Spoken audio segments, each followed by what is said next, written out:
So picture this. The most powerful military on Earth tells its own leader that a war is, well, just unwinnable.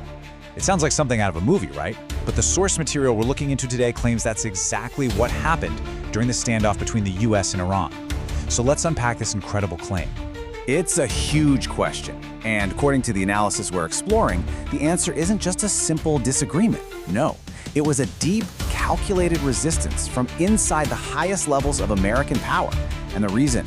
They had done the math and saw nothing but a catastrophe on the horizon.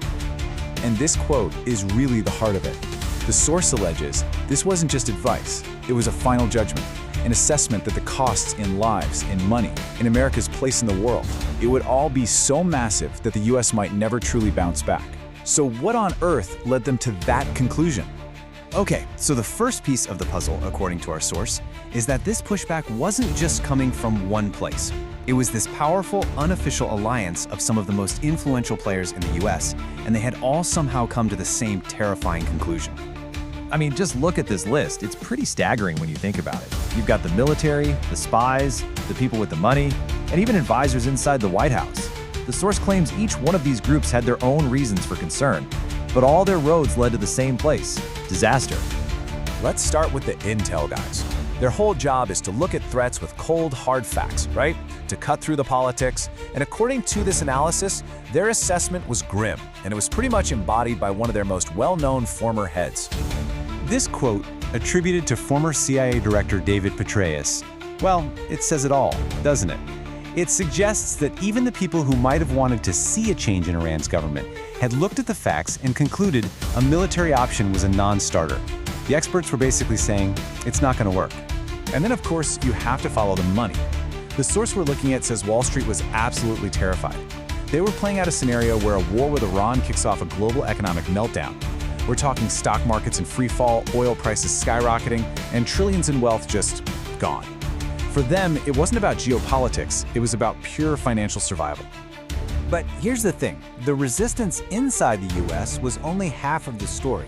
The other half, and maybe the real game changer, according to this analysis, was a massive shift in the thinking and the strategy of Iran itself. The source calls this shift the Karbala Doctrine.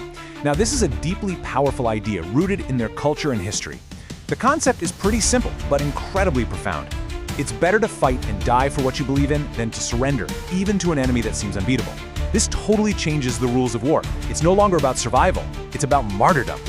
And you can see that shift so clearly here. This analysis claims Iran basically flipped the script. They went from a position of defense, of restraint, to one of aggressive preemption. They weren't just planning to take a hit anymore, they were apparently ready to throw the first punch and fight an all-out war, no matter what it cost them. So you've got resistance at home and a determined adversary abroad. But the final piece of this puzzle, the part that our source says made this all so dangerous, was the technology. Iran wasn't just willing to fight anymore, it was now dangerously able to do a whole lot of damage. This timeline is absolutely crucial to understanding the argument. The war in Ukraine, the source contends, became a real-world live-fire test for Iran's weapons. Suddenly, their drones and missiles went from a threat on paper to a proven, battle-hardened force that could actually challenge some of the best defense systems in the world. We're talking about huge swarms of drones and sophisticated missiles that had now shown they could hit their targets. The fear wasn't just that Iran had weapons, it was that they had the right kind of weapons to hit America's biggest strengths, specifically its powerful Navy and those iconic aircraft carriers. And this number, this is what makes the threat so chillingly real: 4,500. That's roughly how many people serve on a single US aircraft carrier. The source uses this number to make the human cost crystal clear. A successful hit on just one of these ships wouldn't be a military setback. It would be a national tragedy on a scale we can barely imagine. So, let's pull all these pieces together now.